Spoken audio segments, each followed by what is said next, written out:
ஒரு பெரிய ஆறு, அதை கடந்து அடுத்த பக்கம் போகணும். இந்த பக்கம் 8 பேர் நின்றுட்டு இருக்கிறாங்க. 8 பேரும் சேர்ந்து ஒரு குழுவா வந்திருக்கிறாங்க.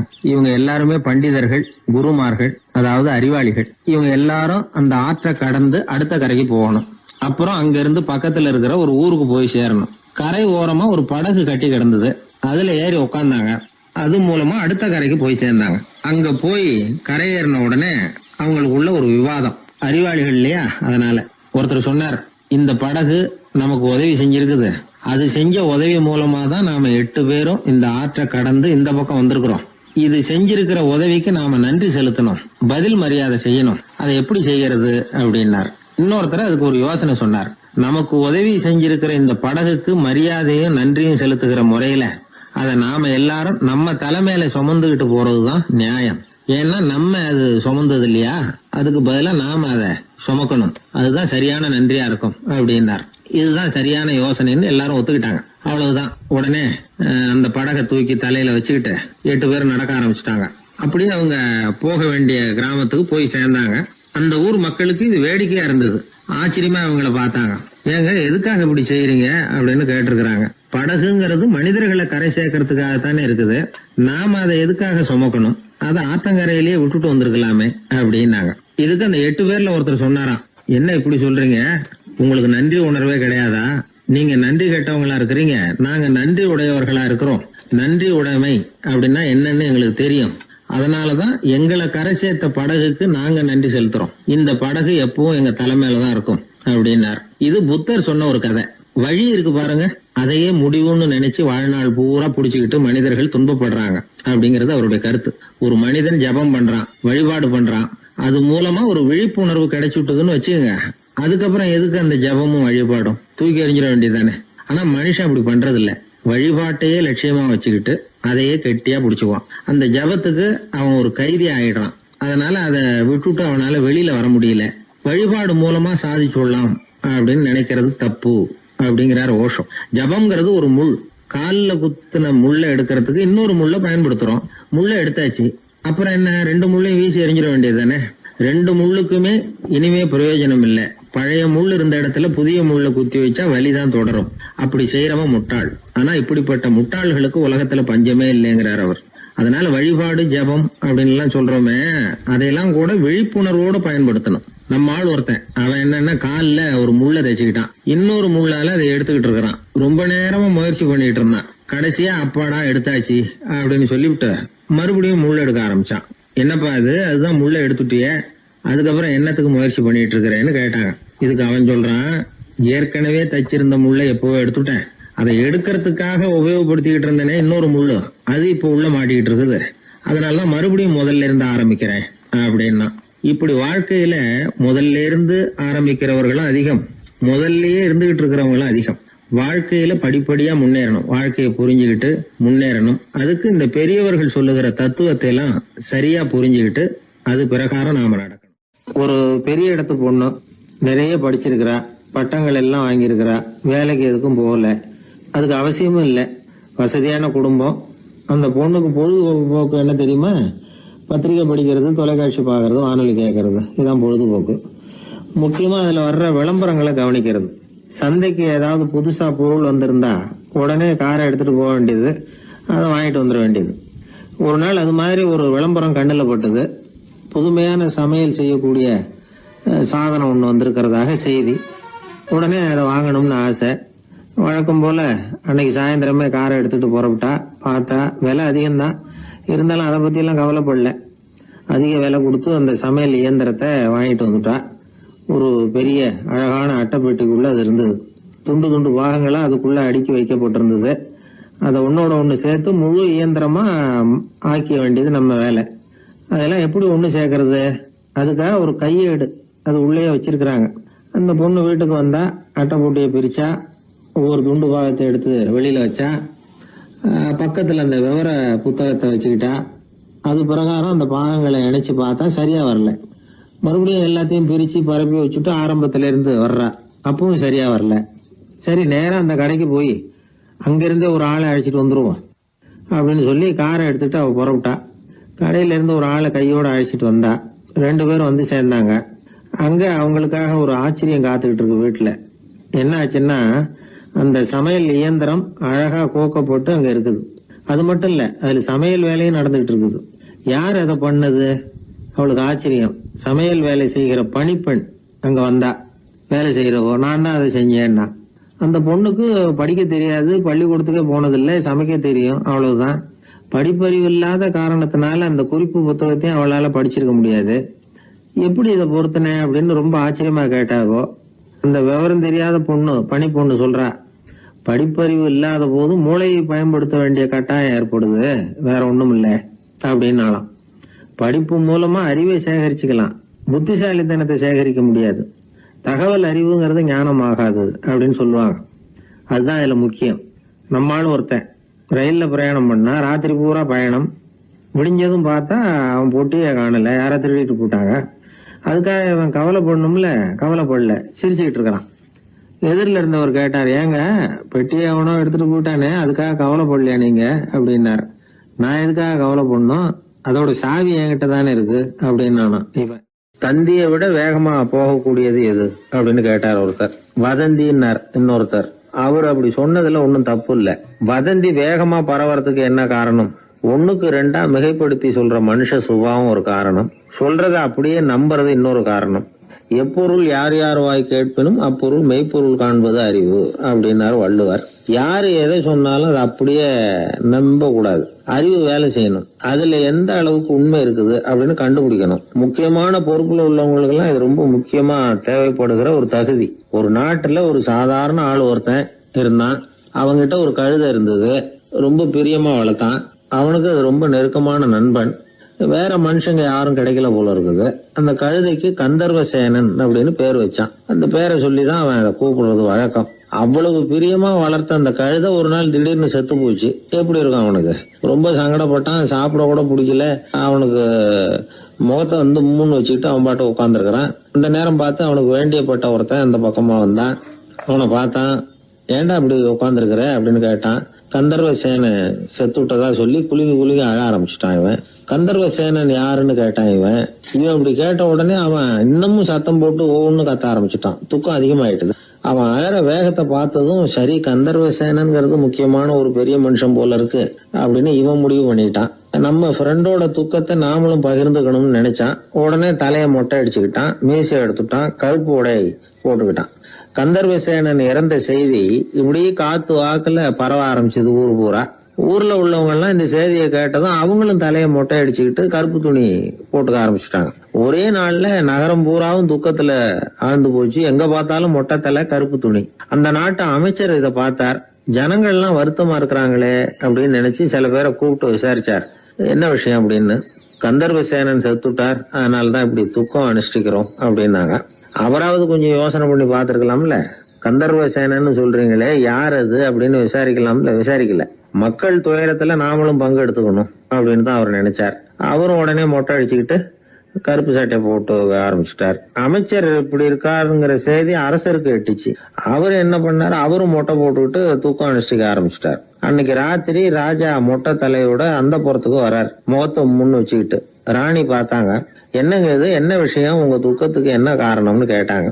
ராஜா ரொம்ப கவலையோட, கந்தர்வசேனன் செத்துட்டாராம், ஜனங்கள்லாம் வருத்தத்துல இருக்கிறாங்க, அதனால நானும் அவங்களோட துக்கத்துல பங்கெடுத்துக்கிறேன், ஒரு ராஜாவோட கடமை இல்லையா அது அப்படின்னார். அது சரி, கந்தர்வசேனன் யாரு, உங்க அப்பாவா அண்ணனா, எதுக்காக தலைய மொட்டை அடிச்சிங்க அப்படின்னு கேட்டாங்க ராணி. அதுக்கப்புறம் தான் ராஜா யோசிக்க ஆரம்பிச்சார். ஆமா, அதுவும் சரிதானே, நாம என்னத்துக்கு அவசரப்பட்டு இப்படி பண்ணோம் அப்படின்னு சொல்லி நினைச்சுக்கிட்டு அதுக்கப்புறம் அமைச்சரை கூப்பிட்டார்.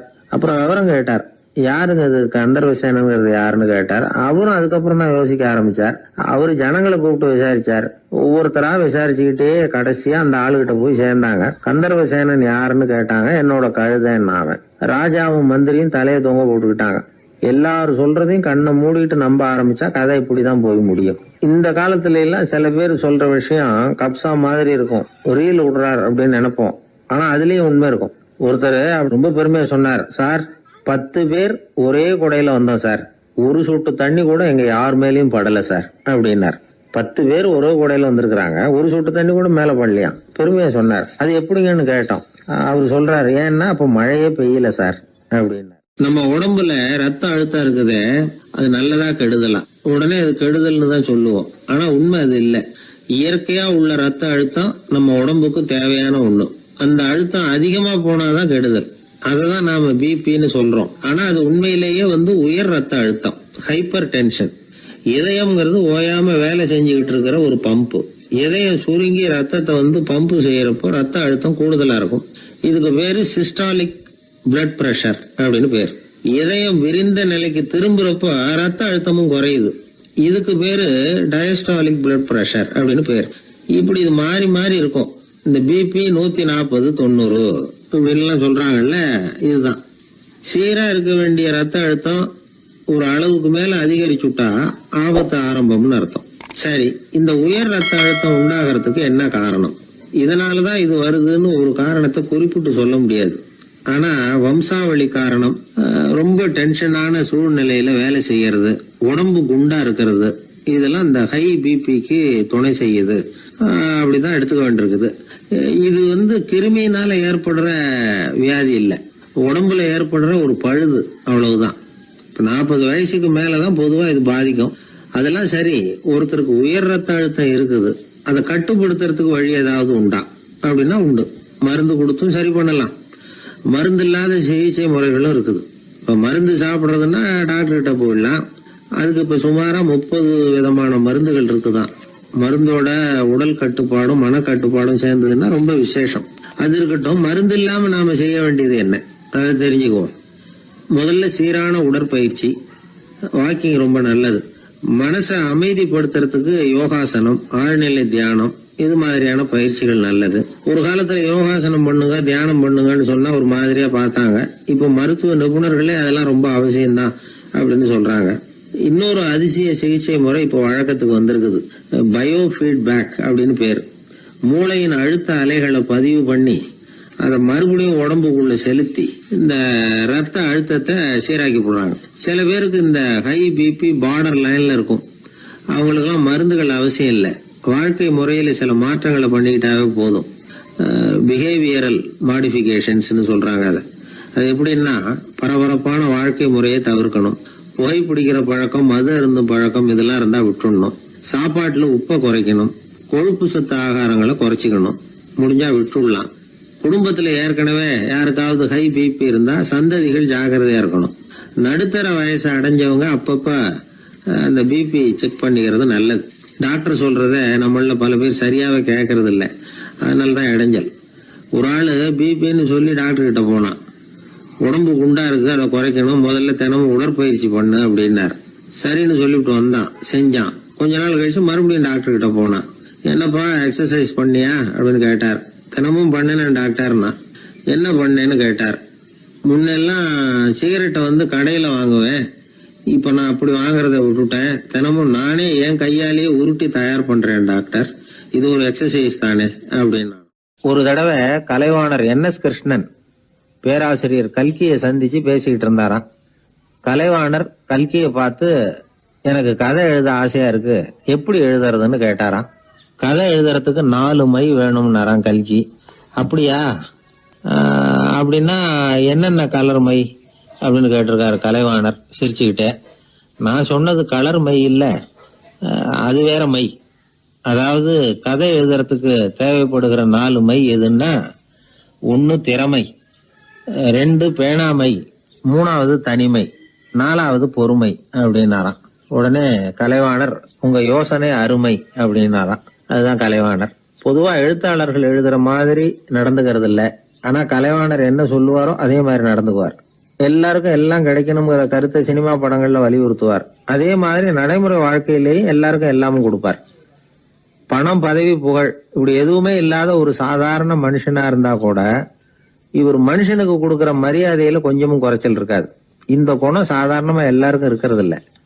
அவரு சினிமா தியேட்டருக்கு போய் சினிமா பாக்குறது வழக்கம். அவரு வந்திருக்கிறாருங்கிறது தெரிஞ்சா போதும், வெளியில பிச்சைக்காரங்க கூடிடுவாங்க.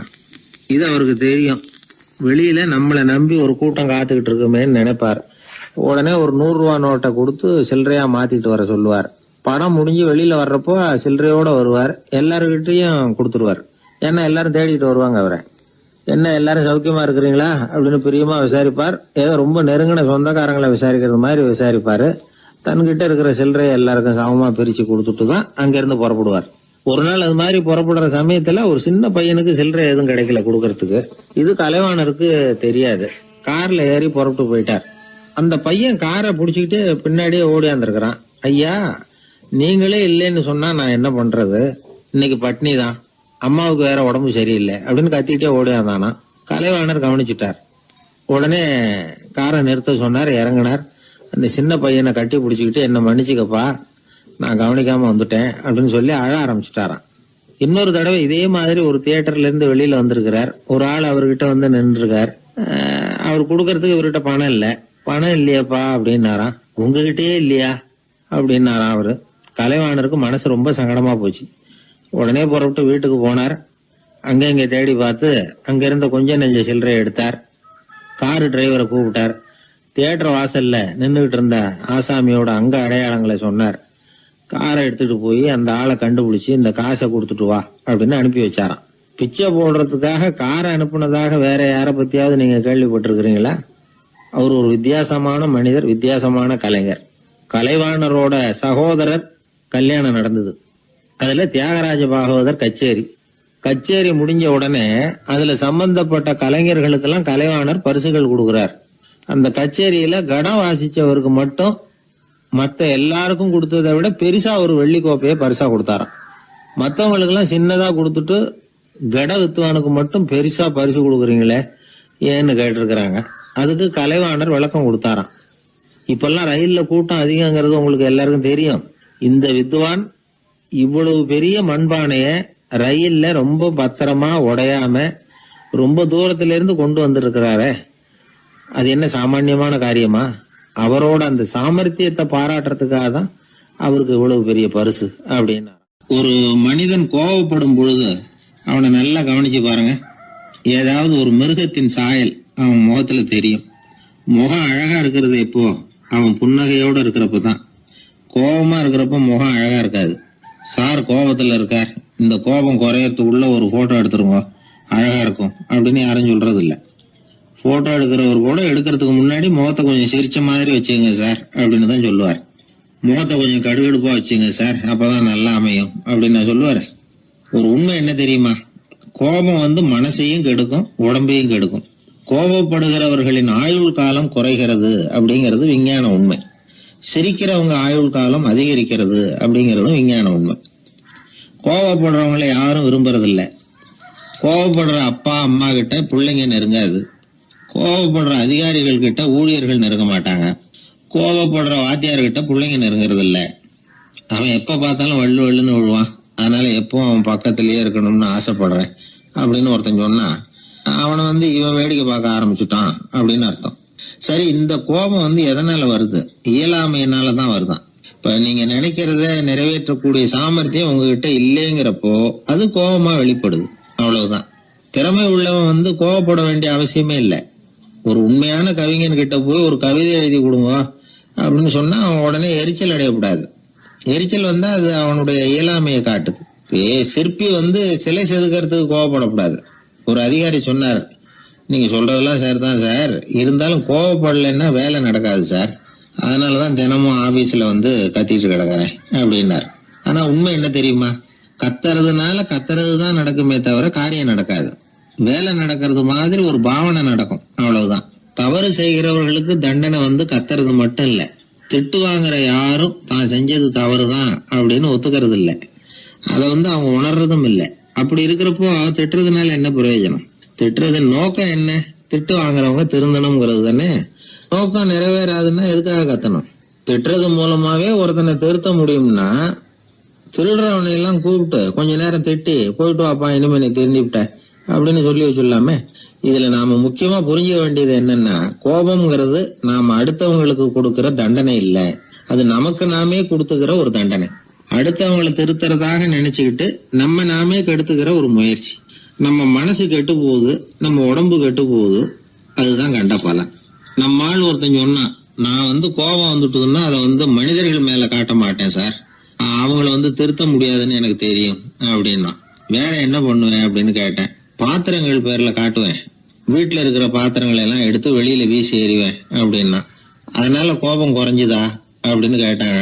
எனக்கு குறைஞ்சுது, ஆனா எதிர்த்த வீட்டுக்காரனுக்கு அதிகமாயிட்டுதுன்னு நானும். அது எப்படிறான்னு கேட்டிருக்காங்க. நான் எனக்கு கோபம் வந்த உடனே நேரா அவங்க வீட்டுக்குள்ள போய் அங்க இருக்கிற பாத்திரங்களை தான் எடுத்து வெளியில வீசி எறிகிறேன் அப்படின்னா. ஒரு வெளி தேசத்துல இருந்து ஒருத்தர் நம்ம நாட்டுக்கு வந்தார். இங்க ஒருத்தர் அவரை அன்பா கூப்பிட்டு உபசரிச்சார். ஒரு ஆரஞ்சு பழத்தை அவர்கிட்ட கொடுத்தார். கொடுத்து சாப்பிட சொன்னார்.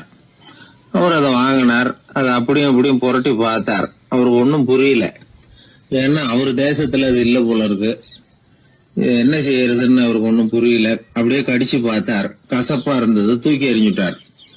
அதை ஏன் தூக்கி எறிஞ்சுட்டீங்கன்னு கேட்டாரு இவர். கசக்குது, அதை எப்படி சாப்பிடுறது அப்படின்னாரு அவரு. அது அப்படி சாப்பிடக்கூடாது, மேல உள்ள தோலை எடுத்து எரிஞ்சுடணும், இனிப்பான பகுதி உள்ள இருக்குது அப்படின்னு விவரம் சொன்னார் இவர். இப்படி சொன்னவர் ஒரு யோகி. வாழ்வின் வெளிப்பக்கத்திலேயே இருந்துகிட்டு இருந்தா கசப்பான பிரச்சனைகளையே சந்திக்க வேண்டியிருக்கும். உள்பக்கத்துக்கு போகணும், அப்பதான் அங்க இருக்கிற இனிப்பை உணர முடியும் அப்படிங்கிறார் அந்த யோகி. நாமெல்லாம் 2 வகையான வாழ்க்கை வாழறோமா. மேலோட்டமான வெளிப்படையா உள்ள வாழ்வுங்கிறது ஒண்ணு, உள்ளார்ந்த வாழ்வுங்கிறது ஒண்ணு. வாழ்வின் வெளிப்புறம் பிரச்சனைகளும் சவால்களும் நிறைஞ்சது, உள்புறம் அமைதியா இருக்கிறது. இந்த உள்பக்கத்துலதான் மகிழ்ச்சியான வாழ்வுக்கு தேவையான புதையல் இருக்குதான். யாரு கண்டா அந்த புதையலை?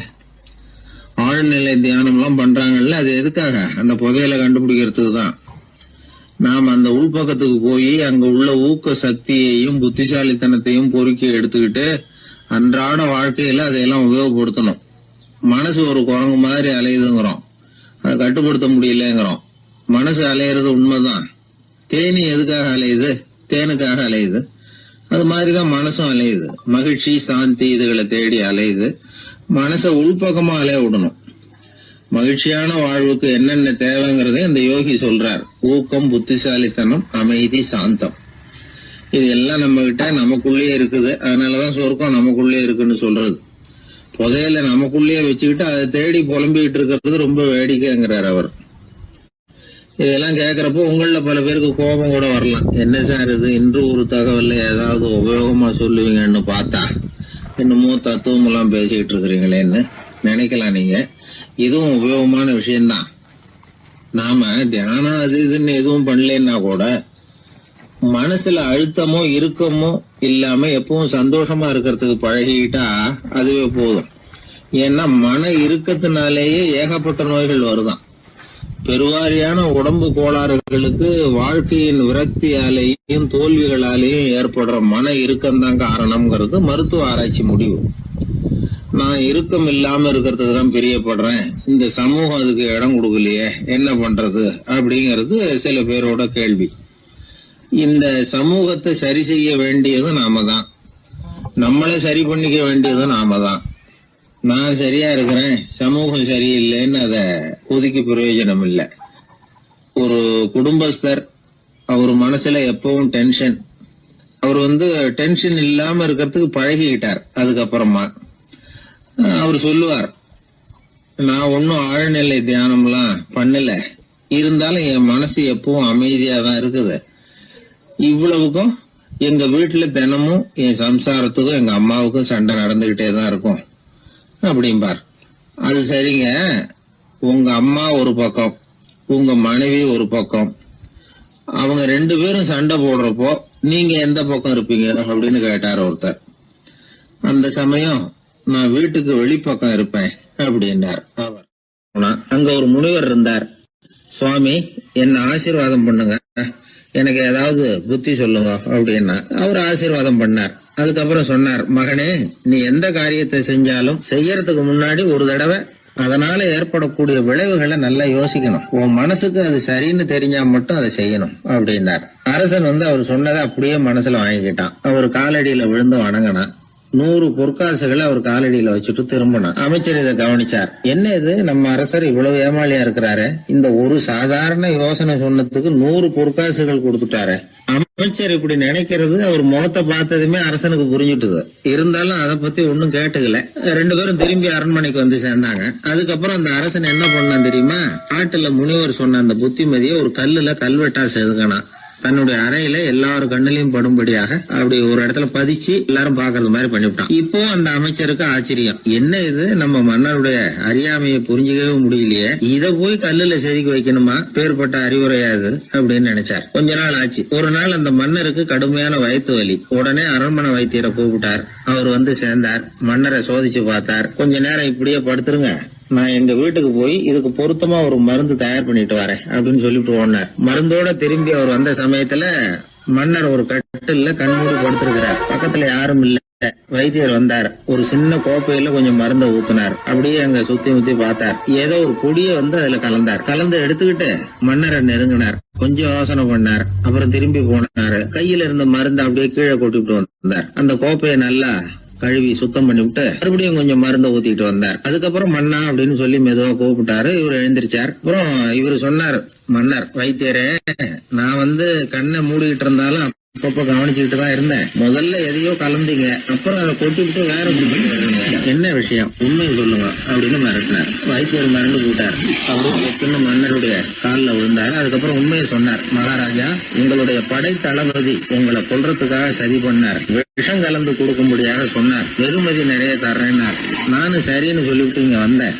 அவர் கொடுத்த விஷப்புடிய மருந்துல கலந்தேன். எடுத்துக்கிட்டு உங்ககிட்ட வந்தப்போ எதிரில நீங்க வச்சிருக்கிற அந்த கல்வெட்டு வாசகம் கண்ணுல போட்டது. எந்த காரியத்தை செஞ்சாலும் அதோட விளைவுகளை பத்தி யோசிக்க சொல்லிச்சு அந்த வாசகம். யோசனை பண்ணுனேன், என் உயிருக்கே ஆபத்துங்கிறத புரிஞ்சுக்கிட்டேன். உடனே திரும்பி போய் அதை கொட்டி கழுவி விட்டு வேற நல்ல மருந்தா ஊத்திக்கிட்டு வர்றேன் அப்படின்னார். இப்ப அந்த மன்னர் அமைச்சரை கூப்பிட்டார். பாத்தீங்களா, இந்த புத்திமதிய அன்னைக்கு நீங்க அலட்சியமா நினைச்சீங்க, இன்னைக்கு அதுதான் என் உயிரை காப்பாத்தி இருக்குது அப்படின்னார். அமைச்சர் தலையை குனிஞ்சுக்கிட்டாராம். அதனால பெரியவர்கள் நமக்கு சொல்ற புத்திமதி சாதாரணமா தான் தெரியும். அதுக்காக நாம வந்து அதை அலட்சியம் பண்ணிடக்கூடாது. இந்த காலத்துல ஒருத்தன் ஒரு சாமியார் கிட்ட போனா ஒரு 1000 ரூபாய அவர் காலடியில வச்சுட்டு திரும்பி வந்தான். எதுக்கு அதுன்னு கேட்டேன். இன்னைக்கு நான் இந்த அளவுக்கு நல்லபடியா இருக்கிறதுக்கு அவர் தான் காரணம். ஏற்கனவே ஒரு தடவை இவர்கிட்ட வந்து புத்தி சொல்லுங்கன்னு கேட்டேன், மாட்டேன்னு விட்டார். அன்னைக்கு அவர் ஏதாவது எனக்கு புத்தி சொல்லி நான் அது பிரகாரம் நடந்திருந்தேன்னா இன்னைக்கு நான் வீணா போயிருப்பேன். அதுக்காக ஒரு நன்றியை தெரிவிக்கிறதுக்காக தான் இன்னைக்கு வந்தேன், இந்த காணிக்கையை செலுத்துறேன் அப்படின்னு சொல்லிவிட்டு அவன் பாட்டு தெருவில் இறங்கி நடந்து போனான். உழைப்பும் நேர்மையும் உயர்வதற்கு வழிகள். அதை விட்டுட்டு உட்கார்ந்த இடத்துல இருந்துகிட்டே உயர போகணும் அப்படின்னு ஆசைப்படக்கூடாது. பல பேர் அப்படிதான் கற்பனை பண்றாங்க. அந்த கற்பனையிலேயே பாதி வாழ்க்கை ஓடி போடுது. உழைப்புங்கிற வழியையும் நேர்மைங்கிற வழியையும் ஒதுக்கி விட்டு குறுக்கு வழியில ஓட நினைக்கிறவங்க குப்புற விழுந்துடுறாங்க. எந்த தொழிலை நாம செய்தாலும் சரி, அந்த தொழிலுக்குரிய பெருமையை நாம புரிஞ்சுக்கிட்டு அதுல ஈடுபடணும். அப்படி இல்லாம என்ன சார் பொழப்புது, இந்த தொழிலை மனுஷன் செய்வானா அப்படி புலம்பிக்கிட்டு இந்த தொழிலையே செஞ்சுக்கிட்டு இருக்கிறவங்க நம்மள பல பேர் உண்டு. செய்யும் தொழிலே தெய்வம் அப்படின்னு சொல்றாங்கல்ல, அப்படி சொல்றது எதுக்காக? அந்த அளவுக்கு அதுல ஒரு ஈடுபாடு வேணுங்கிறதுக்காக தான். ஒரு பெரிய மலைப்பகுதி, அந்த மலை அடிவாரத்துல ஒரு சிற்பி உட்காந்து ஒரு சிலையை வடிச்சுக்கிட்டு இருக்கிறான். கையில ஒரு சின்ன உளிய வச்சுக்கிட்டு ஒரு பெரிய கருங்கல் பாறையை கொஞ்சம் கொஞ்சமா உடைச்சுக்கிட்டு இருக்கான். ஒரு சிற்பத்தை வடிக்கிறதுங்கிறது அவ்வளவு உன்னதமான ஒரு தொழிலா? எல்லாராலையும் முடியுமா அது? அப்படி இருந்தும் அந்த சிற்பிக்கு மன நிறைவில்லை. அவன் நினைக்கிறான், இந்த கடுமையான வெயில்ல உட்கார்ந்து வேலை செய்யறது எவ்வளவு கஷ்டம். நாம ஒரு சிற்பியா இருக்கிறதுனால தானே சூரியன் கடுமையான வெப்ப கதிர்களை நம்ம மேல வீசுறான். நாமளே அந்த சூரியனா இருந்துட்டா இந்த கஷ்டம் இருக்காதே. நம்மளை கஷ்டப்படுத்துறவன் நம்மளோட வலிமை உள்ளவன். அதனால நாம அவனா மாறி விடுறதுதான் நல்லது அப்படின்னு அந்த சிற்பி யோசனை பண்ணான். அவன் எண்ணம் உடனே நிறைவேறிட்டுது. இயற்கைங்கிற மாபெரும் சக்தி அவனை ஒரு சூரியனா மாத்தி விட்டுது. சிற்பி இப்போ ஒரு சூரியனா மாறினான். இனிமே இந்த உலகத்துல நம்மளை விட வலிமை உள்ளவன் வேற யாரும் கிடையாது அப்படின்னு நினைக்க ஆரம்பிச்சுட்டான். அவனுக்கு மகிழ்ச்சியா இருந்தது. அந்த மகிழ்ச்சி அதிக நேரம் நீடிக்கல. ஏன்னா கொஞ்ச நேரத்துல ஆகாயத்துல கரிய மழை மேகங்கள் அப்படியே சூழ்ந்து வந்தது. சூழ்ந்து வந்த மேகங்கள் சூரியனை மறைக்க ஆரம்பிச்சது. இப்போ சூரியனா இருந்த அந்த சிற்பி நினைச்சு பாக்குறான், என்ன இது, என்னையே இந்த மேகம் மூடி மறைக்குதுன்னா அது என்னை விட பெரிய ஆளாதான் இருக்கணும். அதனால இனிமே நாம சூரியனா இருக்கக்கூடாது, நாம மேகமா தான் இருக்கணும், அதுதான் கௌரவம் அப்படின்னு நினைக்க ஆரம்பிச்சிட்டான். இப்பவும் பாருங்க, இயற்கை அவனுடைய ஆசையை நிறைவேற்றி வச்சது. சூரியனா இருந்த சிற்பி மேகமா மாறினான். வான வீதியில அப்படியே உல்லாசமா வர ஆரம்பிச்சான். அந்த உல்லாசமும் அதிக நேரம் நீடிக்கல. எதிரில் பார்த்தா பிரம்மாண்டமான மலைகள் வழியை அடைச்சிட்டு நிக்குது. வேகமா வந்த மேகம் மலையில மோதிக்கிட்டுது. அந்த மலையை தாண்டி அப்பால செல்ல முடியல. இப்போ அந்த மேகம் நினைக்குது, நாம எந்த தடையும் இல்லாம அந்தரத்துல மிதந்து வர்றோம். நம்மையே போக விடாம தடுக்குதுன்னா அந்த மலைக்கு எப்பேற்பட்ட வலிமை இருக்கணும். இனிமேல நாம மேகமா இருந்து பிரயோஜனம் இல்ல, இருந்தா மலையா இருக்கணும், அதுதான் பெருமை அப்படின்னு நினைக்க ஆரம்பிச்சான். இப்பவும் பாருங்க, இயற்கை அவனுடைய ஆசையை நிறைவேற்றி வச்சது. மேகமா இருந்த சிற்பி மலையா மாறினான். பெரிய மலை பூமிக்கும் வானத்துக்குமா நின்றுகிட்டு இருக்கு. இனிமே நமக்கு எந்த கவலையும் இல்லை அப்படின்னு நினைச்சது அந்த மலை. இப்படி நினைச்சுக்கிட்டு இருந்த வேளையில அந்த மலையோட காலடியில அடிவாரத்துல ஏதோ சத்தம் கேட்டது. என்ன சத்தம் இது அப்படின்னு சொல்லி அந்த மலை மெதுவா குனிஞ்சு பார்த்துதான். பார்த்தா அங்க ஒரு மனுஷன் தன்னுடைய கையில உளிய வச்சுக்கிட்டு மலையை கொத்திக்கிட்டு இருக்கிறான். ஏதோ ஒரு சிற்பத்தை வடிக்கிறதுக்காக அவன் முயற்சி பண்ணிட்டு இருக்கிறான். இப்போ அந்த மலை நினைச்சுதான், மலையையே ஒருத்தன் உடைக்கிறான்னா அவன் எப்பேற்பட்ட வலிமை உள்ளவனா இருக்கணும். இனிமேலும் மலையா இருந்து பிரயோஜனம் இல்ல, மனுஷனா மாறணும், அதுதான் சரி அப்படின்னு நினைச்சுதான். அந்த வினாடியே அந்த மலை ஒரு மனுஷனா மாறிச்சு. அவன் கையில ஒரு உளி, பழையபடியே ஒரு கருங்கல் பாறையை கொத்த ஆரம்பிச்சான். அந்த ஆள் பழைய நிலைமைக்கு வந்துட்டான். இந்த கதையில இருந்து நாம தெரிஞ்சுக்க வேண்டியது என்னன்னா, தன்னுடைய உண்மையான பலம் என்னங்கிறது தெரியாமலே தாவி தாவி தடுமாறிக்கிட்டு இருக்கிறான் மனுஷன் அப்படிங்கிறது தான். இனிமேலாவது அதை புரிஞ்சுக்கணும். நாம அதுவா மாறணும்னு நினைக்கிறது தப்பு, நாம இருக்கணும் அப்படின்னு நினைக்கிறது தான் உண்மை, அதுதான் சரி. அந்த சிற்பி என்னென்னோ கற்பனை பண்ணி கடைசியில மறுபடியும் சிற்பியாகவே வந்து சேர்ந்தான் பாருங்க. அதனால நம்முடைய உண்மையான பலம் என்ன அப்படிங்கறத தெரிஞ்சுக்கிட்டு நடந்துகிட்டோம்னா வாழ்க்கையில எப்பொழுதும் வெற்றி நிச்சயம். பண்றதுன்னு எனக்கு புரியல அப்படின்னு கவலைப்பட்டார் ஒரு அப்பா. என்ன பண்றது, அப்பாவோட குணம் கொஞ்சமாவது பிள்ளைக்கும் இருக்கதானே செய்யும்னா, அட போங்க சார், அவனை அடக்கிறதுக்கு ஏதாவது வழி சொல்லுவீங்கன்னு பார்த்தா நீங்க என்னோட சரித்திரத்தை புரட்ட ஆரம்பிச்சுட்டீங்களே. அப்புறம் கேட்டேன் அவரை, சரி பையன் அடம் பண்ண அவனை நீங்க எப்படி அடக்குறீங்க அதை சொல்லுங்க முதல்ல, அதுக்கப்புறம் என் யோசனையை சொல்றேன் அப்படின்னு. அவரு சொன்னார், வேற என்ன பண்ணுவேன், மிரட்டுவேன், அடிப்பேன், அவ்வளவுதான் எனக்கு தெரியும்னார். அடிச்சா அடங்கிடுவானா பையன் அப்படின்னு கேட்டேன். அது எப்படிங்க அடங்குவான், இன்னமும் தீவிரமா அடம் பண்ண ஆரம்பிச்சிருவான், கத்தி ரகலை பண்ணிவிடுவான் அப்படின்னாரு. குழந்தை அடம் பண்றானேங்கிற கவலை பல குடும்பங்கள்ல உள்ள ஒரு பிரச்சனை தான். இதுக்கு இப்ப மருத்துவர்கள் ஒரு சுலபமான வழியை சொல்றாங்க.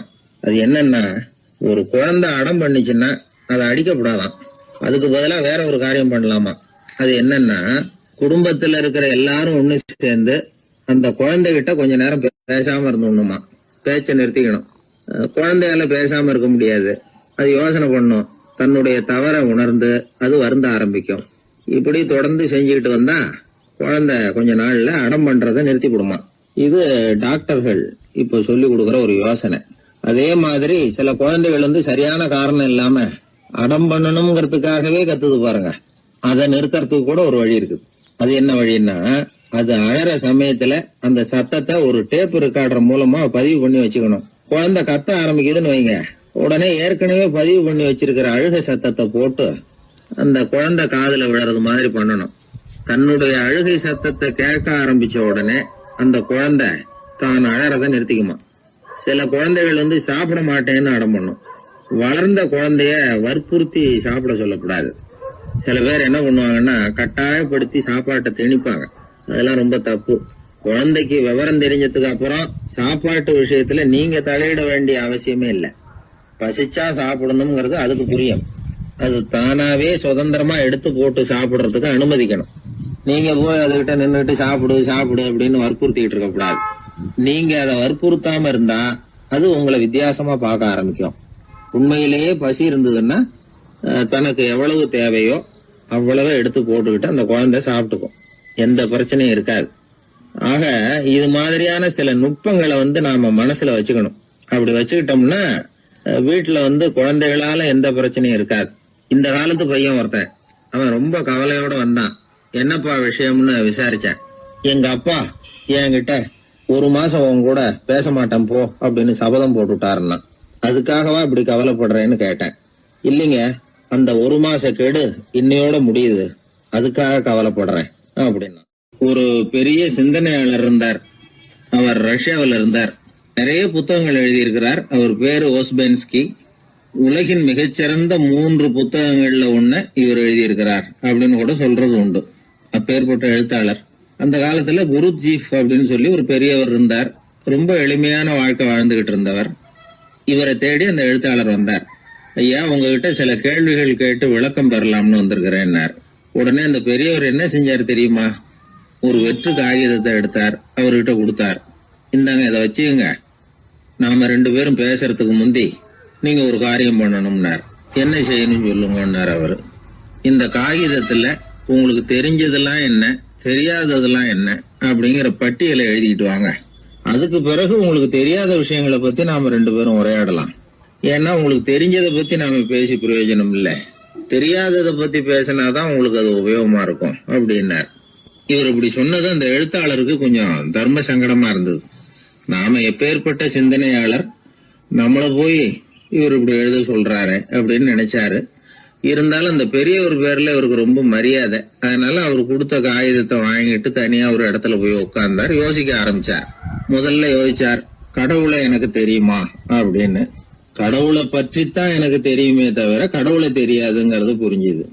அதனால தனக்கு தெரிந்த ஒரு விஷயம் கடவுள் அப்படின்னு அவரால் குறிப்பிட முடியல. அடுத்தபடி ஆத்மாவை பத்தி சிந்திச்சார். ஆத்மாவை பற்றித்தான் நமக்கு தெரியுமே தவிர ஆத்மா நமக்கு தெரிஞ்ச விஷயமா இருக்கல அப்படிங்கறது புரிஞ்சுது. அதனால ஆத்மாவையும் தெரிஞ்ச பட்டியல்ல சேர்க்க முடியல. இப்படி ஒவ்வொன்னா அவர் யோசிக்க யோசிக்க எதுவுமே நமக்கு தெரியலங்கிறது அவருக்கு தெளிவாச்சு. நேரா எழுந்திரிச்சு அந்த பெரியவர்கிட்ட போனார். ஐயா, உங்களை சந்திக்கிற வரைக்கும் எவ்வளவோ விஷயங்கள் எனக்கு தெரிஞ்சிருக்கிறதாக நினைச்சேன். ஆனா உங்ககிட்ட நிறைய கேள்விகள் கேட்கணுங்கிற ஆர்வத்தோட தான் வந்தேன். ஆனா நீங்க கேட்ட ஒரு கேள்விக்கு விடை காண முயன்ற போது எனக்கு எதுவுமே தெரியலங்கிறத புரிஞ்சுக்கிட்டேன் அப்படின்னார். அப்படின்னா உலக புகழ்பெற்ற இவ்வளவு புத்தகங்களை உங்களால எப்படி எழுத முடிஞ்சதுன்னு கேட்டார். இவர் சொன்னார், ஐயா, இப்பதான் எனக்கு புரியுது. எனக்கு தெளிவில்லாத பல விஷயங்களையும் நான் எழுதியிருக்கிறேன். அவையெல்லாம் வெறும் வார்த்தை குவியல்கள்ங்கிறத நான் இப்ப உணர்றேன். வார்த்தைகளே அறிவு அப்படிங்கிற மயக்கத்திலிருந்து இப்ப நான் விடுபட்டுட்டேன். அறிவுத்துறையில நான் ஒரு பூஜ்யம்ங்கிறது புரிஞ்சு போச்சு அப்படின்னார். இப்ப பெரியவர் சொன்னார், இப்பதான் உங்களுக்கு உண்மையான அறிவு ஏற்பட ஆரம்பிச்சிருக்குது. எப்போ ஒரு மனிதன் தன்னுடைய அறியாமையை உணர ஆரம்பிக்கிறானோ அப்போதுதான் அறிவின் தொடக்கத்துல அடி எடுத்து வைக்கிறான் அப்படின்னார். அதுக்கு பிறகு என்னாச்சு தெரியுமா? இந்த எழுத்தாளர், சிந்தனையாளர் ஓஸ்பென்ஸ்கி புஸ்தகம் எதுவுமே எழுதலையாம், அதோட விட்டாராம். நம்முடைய அறியாமை நமக்கு புரிய ஆரம்பிச்சுட்டதுன்னா நமக்கு அறிவு வளர ஆரம்பிச்சுட்டதுன்னு அர்த்தம். அது நமக்கு புரியறது இல்ல, அதுதான் சிக்கல். ஒரு நண்பர் சொன்னார், சார், நான் எப்போ வீட்டை பூட்டி விட்டு வெளியூர் போனாலும் திருடன் பூட்டை உடைச்சு விடுறான். அதனால இப்ப புத்திசாலித்தனமா ஒரு காரியம் பண்ணிவிட்டு உங்க ஊருக்கு வந்திருக்கிறேன்னார். என்ன செஞ்சிருக்கிறீங்கன்னு கேட்டேன். வீட்டை பூட்டாமலே வந்துட்டேன் அப்படின்னார். உபயோகமா இருக்கு அப்படின்னார். உடனே பார்வை இல்லாத அந்த பெரியவர் சொன்னாரு, வெளிச்சம்னு ஒண்ணு உண்மையிலேயே இருக்குதா அப்படின்னு கேட்டாராம். உண்மையிலேயே வெளிச்சம் இருக்குங்க அப்படின்னு சொல்லி இருக்கிறாங்க, அதை நான் நம்ப மாட்டேன் அப்படின்னாரா அவரு. சூரியன் இருக்கு, சந்திரன் இருக்கு, நட்சத்திரம் இருக்கு அப்படின்னு எல்லாம் சொல்லி பார்த்துருக்குறாங்க, அதையெல்லாம் ஒத்துக்கிறேன். ஆனா அதையெல்லாம் என்ன கொஞ்சம் தொட்டு பார்க்க விடுங்களேன் அப்படின்னாராம். அதையெல்லாம் தொட்டு அறிய முடியாது அப்படின்னு சொல்லி இருக்கிறாங்க. அப்படின்னா முகர்ந்து அறியறேன், மோந்து பாக்குறேன். மோர்ந்து பார்க்க விடுங்க, ஏதாவது வாசனை வருதான்னு பாக்குறேன் அப்படின்னு இருக்காரு. அதுவும் முடியாதேன்னாங்களாம். பெரியவர் யோசனை பண்ணிருக்கிறார். சரி, பரவாயில்ல, முரசு அடிக்கிறது மாதிரி அடிச்சு பார்க்கவாவது ஏற்பாடு பண்ணி கொடுங்க, அதை அடிச்சு பார்த்து அதோட சத்தத்தை உணர்ந்துக்கிறேன் அப்படின்னாராம். அதாவது ஒளியின் ஒலியை, அதாவது வெளிச்சத்தின் சத்தத்தை புரிஞ்சுக்கிறேன் அப்படின்னு சொல்லியிருக்கிறார். அதுக்கும் சாத்தியம் இல்லைன்னு சொல்லியிருக்கிறாங்க. சரி, அதுவும் முடியலன்னா அந்த வெளிச்சத்துல கொஞ்சம் எடுத்து என் கையில கொடுங்க, வாயில போட்டு சாப்பிட்டு பாக்குறேன் ருசி எப்படி இருக்குன்னு அப்படின்னு சொல்லி பார்த்திருக்காரு. எந்த வகையிலயும் அவரை அதை ஒத்துக்க வைக்க முடியல. சுத்தி இருந்தவங்க எல்லாம் குழம்பி போயிட்டாங்க. என்னங்க, நாங்க சொல்றத நீங்க நம்பலையா அப்படின்னு கேட்டிருக்காங்க. என்னுடைய 4 புலன்களுக்கும் புலப்படாத ஒண்ண நான் மாயை அப்படிங்கிறேன். நீங்க என்ன அவமானப்படுத்துறதுக்காக இப்படி சொல்றீங்கன்னு நினைக்கிறேன். ஏதோ உங்களுக்கு எல்லாம் பார்வைன்னு ஒண்ணு இருக்கிறதாகவும் அது எனக்கு இல்லைங்கிறதாகவும் சொல்லி என்ன நீங்க அவமதிக்கிறீங்க அப்படின்னார். தர்க்க சாஸ்திரத்துல மேதையான அந்த பெரியவர். சுத்தி இருந்தவங்க பார்த்தாங்க, வெளிச்சம் இருக்குங்கிறத இவர் நம்பணும், இவரை நம்ப வைக்கணும் அப்படின்னா அது புத்தரால தான் முடியும் அப்படின்னாராம் ஒருத்தர். சரி அவர்கிட்டயே போவோம் அப்படின்னு சொல்லி எல்லாரும் அவர்கிட்ட போய் சேர்ந்தாங்க. விவரத்தை சொன்னாங்க. புத்தர் சிரிச்சாராம். எப்படிப்பட்டதுன்னு நான் நினைக்கிறேனோ, அதாவது உண்மை, அப்படித்தான் அவரும் நினைக்கிறார். எதையும் அனுபவபூர்வமா உணர்ந்தாதான் நம்ப முடியும். ஒளிய அனுபவித்து அறியாத வரையில அது இருக்கிறதா இல்லையா அப்படிங்கிற கேள்விக்கு இடம் கிடையாது. அதனால அவரு அதை நம்பாததும் சரிதான் அப்படின்னு சொன்னாராம் புத்தர். அதுக்கப்புறம் சொல்லியிருக்கார், உங்களை குணப்படுத்தி கொள்ளலாம், உங்களுக்கு தேவை ஞானி கிடையாது, உங்களுக்கு தேவை மருத்துவர் அப்படின்னாரா. ஒரு டாக்டர் கிட்ட அழைச்சிட்டு போயிருக்கிறாங்க. பார்வை கிடைச்சிட்டுது. வெளிச்சத்தை கண்டதும் அவர் மகிழ்ச்சி அடைஞ்சார். புத்தரை வணங்கினார். நான் வாதம் பண்ணேன், நீங்க எதிர்வாதம் பண்ணல, என்னுடைய பிரச்சனை மருத்துவரால் தான் தீரும் அப்படின்னு சொல்லி எனக்கு பார்வை கிடைக்க செஞ்சீங்க அப்படின்னாராம். மனித குலத்துல ரொம்ப அதிகமானவர்கள் நிலைமை இப்படித்தான். கண்ணை மூடிக்கிட்டு அதை சரின்னு ஒருத்தர் வலியுறுத்தி சொல்லிட்டு இருந்தா அவருக்கு உதவுறது அப்படிங்கறது முடியாத காரியம். இந்த காலத்துல சில பேர் கண்களை திறந்துகிட்டே சில காரியங்கள் பண்ணுவாங்க. அது தப்புன்னு அவங்களுக்கு பின்னாடிதான் புரியும். ஒருத்தர் தன்னுடைய வலது காலில் கட்டு போட்டுக்கிட்டு அப்படி வந்தார். என்ன ஆச்சுன்னு விசாரிச்சாங்க. எங்க வீட்டு கண்ணாடி ஜன்னல்களை வெளிப்பக்கமா இருந்து சுத்தப்படுத்திக்கிட்டு இருந்தேன், சரியா தொடச்சிக்கிட்டு இருக்கோமா அப்படின்னு கொஞ்சம் பின்னாடி தள்ளி நின்னு பார்த்தேன் அப்படின்னார். அதுக்கும் உங்க கால் உடைஞ்சதுக்கும் என்ன சம்பந்தம்னு கேட்டாங்க. நான் குடியிருந்தது 4வது மாடியாச்சே அப்படின்னாராம். ஊர்ல ஒரு மன்னர் இருந்தார். அவரு பக்கத்து தேசத்து மேல படையெடுக்கணும்னு நினைச்சுக்கிட்டு இருந்தார். அதையும் தன்னுடைய நாட்டோட சேர்த்துக்கணுங்கிற ஆசை. எப்போ படையெடுக்கலாம்னு யோசிச்சுக்கிட்டு இருந்தார். இப்படி யோசிச்சுக்கிட்டு இருந்த சமயத்துல ஒரு பெரியவர் அவரை தேடிட்டு வந்தார். அவர் அடிக்கடி வருவார், அவர்கிட்ட பேசிக்கிட்டு இருப்பார். இப்போ அப்படித்தான் வந்தார். என்ன மன்னா யோசனைன்னாரு. இவர் தன்னுடைய யோசனையை சொன்னார். இந்த சமயத்துல மன்னருக்கு தாகம் எடுத்தது, தண்ணி குடிக்கணும் போல இருந்தது. உடனே அங்க இருந்த ஒரு அரண்மனை பணியாளரை கூப்பிட்டார். போய் கொஞ்சம் தண்ணி கொண்டு வாப்பா அப்படின்னார். அந்த பணியாளர் போனார். ஒரு கோலையில தண்ணி கொண்டு வந்தார். ராஜா கிட்ட நீட்டினார்.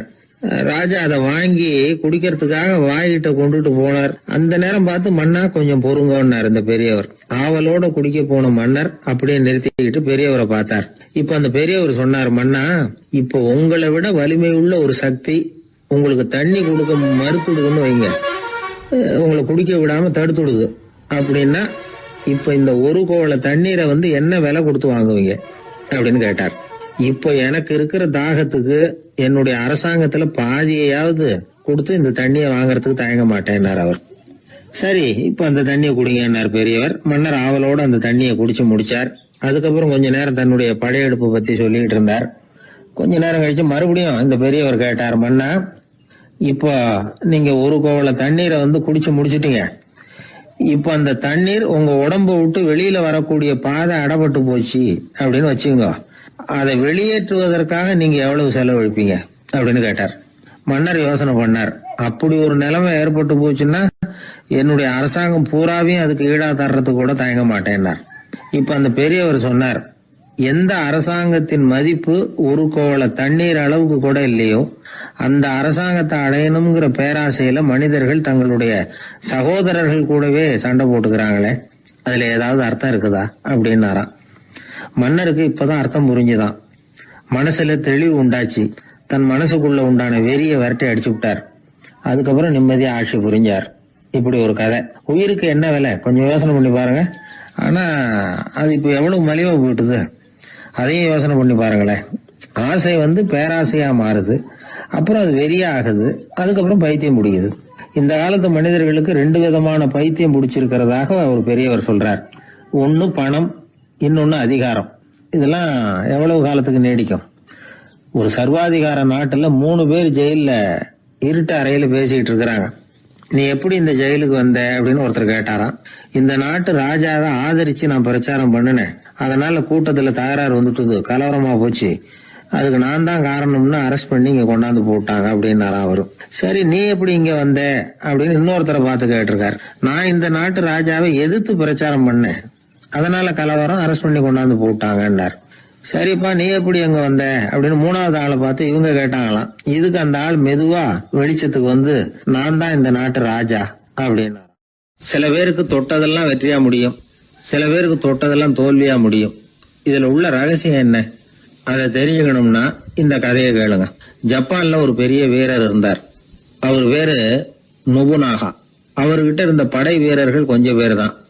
சிறிய படை பலத்தை வச்சுக்கிட்டு பெரிய பெரிய படைகளை எல்லாம் முறியடிச்சிருக்கிறார். அவர் அவ்வளவு சாமர்த்தியம் உள்ளவர். ஒரு தடவை எதிரி மீது படையெடுத்து போயிருக்கிறார். அப்போ அவருடைய படை வீரர்களுக்கும் தளபதிக்கும் ஒரு சந்தேகம் வந்துட்டுது. இந்த போர்ல நாம வெற்றி பெற முடியுமா அப்படிங்கிற சந்தேகம் இருந்தாலும் இதை எப்படி தலைவர்கிட்ட தெரிவிக்கிறது? ரொம்ப யோசனை பண்ணாங்க. கடைசியா கொஞ்சம் துணிச்சலை வரவழைச்சுக்கிட்டு மெதுவா கேட்டுட்டாங்க. அவர் பார்த்தார், சரி அதை நாம முடிவு செய்ய வேணாம், புத்த விகாரத்துக்கு போயிட்டு வருவோம், பூவா தலையா போட்டு பாத்துருவோம், என்ன வருதோ அது பிரகாரம் செயல்படுவோம், என்ன சொல்றீங்க? ஏன்னா போருக்கு செல்லும் பொழுது முழு மனசோட போகணும், ஊசலாட்டம் இருக்கக்கூடாது அப்படின்னார். தளபதியும் படை வீரர்களும் சரின்னு ஒத்துக்கிட்டாங்க. உடனே அவங்க எல்லாரும் அங்க பக்கத்துல இருந்த கோயிலுக்கு போனாங்களாம். தலைவர் உள்ள போனார். எல்லாரும் ஆவலோட வெளியில காத்துக்கிட்டு இருக்கிறாங்க. ரொம்ப நேரத்துக்கு அப்புறம் அவர் வெளியில வந்தார். தளபதி, துணை தளபதிகள் எல்லாரையும் கிட்டத்துல கூப்பிட்டார். அவங்க முன்னிலையில ஒரு தங்க காசை எடுத்தார். இத பாருங்க, இப்ப பூவா தலையா போட்டு பாத்துருவோம். பூ வந்தா தோத்துருவோம், தலை வந்தா ஜெயிச்சிருவோம். அதனால பூ விழுந்தா போர் வேணாம், அதை தவிர்த்துருவோம். தலை விழுந்ததுன்னா போருக்கு போவோம். விதி இப்போ நம்ம கையில தான் இருக்கு. இங்க என்ன தீர்ப்பு கிடைக்குதோ அது பிரகாரம் நடப்போம் அப்படின்னு சொல்லிவிட்டு தங்க காசு சுண்டி போட்டார். அது அப்படி சுழன்று மேல போய் கணீர்னு தரையில வந்து விழுந்தது. எல்லாரும் ஆவலோடு அதை குனிஞ்சி பாக்குறாங்க. தலை விழுந்திருக்குது. ஒரே மகிழ்ச்சி, ஆரவாரம். அதுக்கப்புறம் அவங்களுக்கு சந்தேகம் வரவே இல்லை. அப்படியே உறுதியான ஒரு முடிவோட போருக்கு போனாங்க. வெற்றியோட திரும்பி வந்தாங்க. வெற்றி விழா நடக்குது. தளபதி பேசுறார், இந்த வெற்றியை காசுதான் முடிவு பண்ணிச்சு, அதனால விதியை வெல்ல யாரால முடியும் அப்படின்னார். சொல்லிவிட்டு உட்கார்ந்தார். அப்போ அந்த தலைவர் தன்கிட்ட இருந்த அந்த தங்க காசை எடுத்து ரகசியமா தளபதி கிட்ட கொடுத்தாராம். தளபதி அதை வாங்கி பாக்குறாரு. அந்த நாணயத்துல 2 பக்கமும் தலை தான் இருக்குது. இதுல இருந்து என்ன தெரியுதுன்னா, வெற்றியின் ரகசியம் என்னன்னா மன உறுதி தான். எதை செஞ்சாலும் மனக்குழப்பம் இருக்கக்கூடாது. எண்ணி துணிக கருமம், இது வள்ளுவர் வாக்கு. பரீட்சை ரிசல்ட் வர்ற சமயம் ஒரு பையன் ஒரு காசை சுண்டி போட்டு தலையா பூவா பாத்துக்கிட்டு இருந்தான். என்னப்பா பாஸா ஃபெயிலா பாக்குறியா அப்படின்னு கேட்டாங்க. பரீட்சை ரிசல்ட்டை பொறுத்த வரைக்கும் எனக்கு சந்தேகம் இல்லை சார் அப்படின்னா. அப்புறம் எதுக்கு இது அப்படின்னு கேட்டாங்க. ரிசல்ட் வந்த பிறகு எங்க அப்பா என்னை திட்டுறதோட விட்டுருவாரா இல்ல அடிப்பாரா அப்படிங்கறத தெரிஞ்சுக்கிறதுக்காக இது அப்படின்னு. ஒரே ஒரு ஊர்ல ஒரு ராஜா இருந்தார். அவரு ஒரு வித்தியாசமான ராஜா. எந்த வகையில வித்தியாசமானவர்னு கேட்டா, மக்கள் கிட்ட வரி வசூல் பண்றதுல கொஞ்சம் வித்தியாசமானவர். மற்ற மன்னர்கள் மாதிரி ஒரு நேரடியா வரி வசூல் பண்றது இல்ல, கொஞ்சம் மறைமுகமா அதை பண்ணுவார். அது எப்படின்னா, ஒவ்வொரு குடிமக்களுக்கும் மாசம் 1 மரக்கால் நெல்லு மக்கள் கொடுக்கறது இல்ல, ராஜா மக்களுக்கு கொடுப்பார் 1 மரக்கால் நெல்ல. அதாவது அரண்மனையில இருந்து ஒவ்வொரு வீட்டுக்கும் நெல் வந்து சேர்ந்துரும். அந்த 1 மரக்கால் நெல்ல இவங்க வாங்கிக்கிட்டு அதுக்கு பதிலா 1 மரக்கால் அரிசியை ராஜாவுக்கு திருப்பி கொடுக்கணும். இதுதான் அந்த ஊர் வழக்கம். ராஜா வந்து ஜனங்களுக்கு நெல்லை கொடுத்துட்டு அதுக்கு பதிலா அதே அளவு அரிசியா திருப்பி வாங்கிக்குவார். இதை தவிர வரி ஏதும் வசூல் பண்றது இல்ல. இப்படி ஒரு ராஜா. இது மேம்போக்கா பாக்குறதுக்கு ஏதோ சாதாரணமா தெரிஞ்சாலும் குடிமக்கள் ரொம்பவும் கஷ்டப்பட்டாங்க. ராஜா கொடுக்கற நெல்லையும் அரிசியாக்கணும், அதோட இன்னும் ஒரு பாதி அரிசியை இவங்க சேர்த்தும் கொடுத்தாகணும். மக்கள் வந்து ராஜாவை திட்ட ஆரம்பிச்சுட்டாங்க. இந்த ராஜா எப்ப சாவார் அப்படின்னு எதிர்பார்க்க ஆரம்பிச்சுட்டாங்க. ஏன்னா ரொம்ப கஷ்டப்படுத்துறாரு அப்படின்னு. பல பேர் அந்த ஊர்ல வீட்டை காலி பண்ணிவிட்டு வெளி தேசத்துக்கு போயிட்டாங்க. இங்க காலம் தள்ளுறது ரொம்ப கஷ்டம்னு. மக்கள் எதிர்பார்த்தது மாதிரியே நடந்தது. அந்த மன்னன் நோய் வந்து படுத்த படுக்கை ஆயிட்டான். ராஜா இப்படி சாக கிடக்குறாருன்னு தெரிஞ்சும் மக்கள் யாருமே வந்து பாக்கல. எப்படி பாப்பாங்க? அவர் தான் எப்ப போவாருன்னு பாத்துக்கிட்டு இருக்கிறாங்களே. என்னை ஏன் யாருமே வந்து பார்க்க மாட்டேங்கிறாங்க நம்ம குடிமக்கள்ல அப்படின்னு மந்திரி கிட்ட கேட்டார் ராஜா. நம்ம ஊர்ல மக்கள் எங்க இருக்காங்க பாக்குறதுக்குன்னாரு அவரு. ஏன் என்னாச்சு அவங்களுக்குன்னு கேட்டார். அமைச்சர் அப்பதான் அரசனுக்கு அவன் பண்ணின தவற வந்து சுட்டி காட்டினார். மக்களுக்கு இழைத்த கொடுமையை எடுத்து சொல்லி புரிய வச்சார். அதுக்கப்புறம் தான் மன்னருக்கு ஞானோதயம் வந்தது. செய்த பாவங்களை எண்ணி வருத்தப்பட்டான். மெதுவா அமைச்சர் பக்கம் திரும்பி, எங்க என் புள்ளன்னு கேட்டான். அவர் எங்கேயாவது ஊர் சுத்திக்கிட்டு இருப்பார், சூதாட்ட விடுதிகள்ல கிடப்பார் அப்படின்னாரு அமைச்சர். அவன் எங்க இருந்தாலும் உடனே அழைச்சிட்டு வாங்கன்னு உத்தரவு போட்டார் ராஜா. அடுத்த நாளே இளவரசனை கொண்டாந்து நிறுத்தினாங்க. தந்தையே, என்ன செய்யணும்னா சொல்லுங்க அப்படின்னு கேட்டான் இளவரசன். அவர் சொன்னார், மகனே, மக்களுக்கு வந்து நான் பொல்லாதவன் ஆயிட்டேன், அவங்க எல்லாம் என்ன நல்லவன்னு சொல்லணும். அப்படி அவங்கள சொல்ல வைக்க வேண்டியது உன்னோட பொறுப்புன்னார். தந்தையே, நீங்க வந்து கவலைப்படாதீங்க, உங்களை ரொம்ப ரொம்ப நல்லவர்னு மக்கள் சொல்லும்படியாக நான் செய்யறேன் அப்படின்னா பையன். அதுக்கப்புறம் கொஞ்ச நாள்ல பையன் பட்டத்துக்கு வந்தான். அவன் என்ன பண்ணான், வரி வசூல் பண்ற முறையில ஒரு மாற்றத்தை உண்டு பண்ணான். என்ன மாற்றம் பண்ணனான்னா, ஒவ்வொரு வீட்டுக்கும் ஒரு மரக்கால் உமிய கொடுக்கறது, அதுக்கு பதிலா ஒரு மரக்கால் அரிசியை வாங்கிக்கிறது. அப்பா என்ன பண்ணாரு, நெல்லை கொடுத்துட்டு அரிசியா வாங்கினார். இவன் மகன் உமிய கொடுத்துட்டு அரிசியா வாங்கினான். கொஞ்ச காலம் ஆச்சு.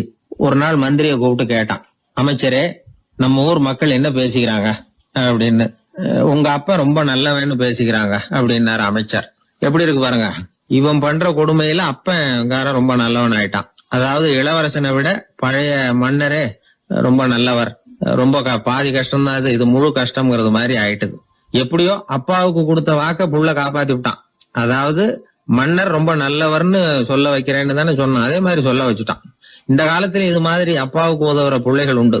ஒரு பிள்ளையாண்டான்னு சொன்னா, நான் எங்க அப்பாவுக்கு ரொம்ப ரொம்ப உதவியா இருக்கிறேன் அப்படின்னா. அப்படியா, உங்க அப்பாவுக்கு ரொம்ப உதவியா இருக்கிறியா அப்படின்னா, உங்க அப்பா என்ன செஞ்சுட்டு இருக்காருன்னு கேட்டேன். சும்மாதான் இருக்கிறார் அப்படின்னா அவன். சும்மா இருக்கிறதுக்கு இவன் உதவியா இருக்கிறானா? இப்படி இருக்கிறாங்க. அதாவது நல்லவன் அப்படின்னு பேர் வாங்குறது ரொம்ப கஷ்டம். அத எந்த வகையில வாங்கணும்னு முடிவு பண்றதுதான் முக்கியம். அதனால வாழ்க்கையில நாம மன்னரா இருந்தாலும் சரி, சாதாரண மக்களா இருந்தாலும் சரி,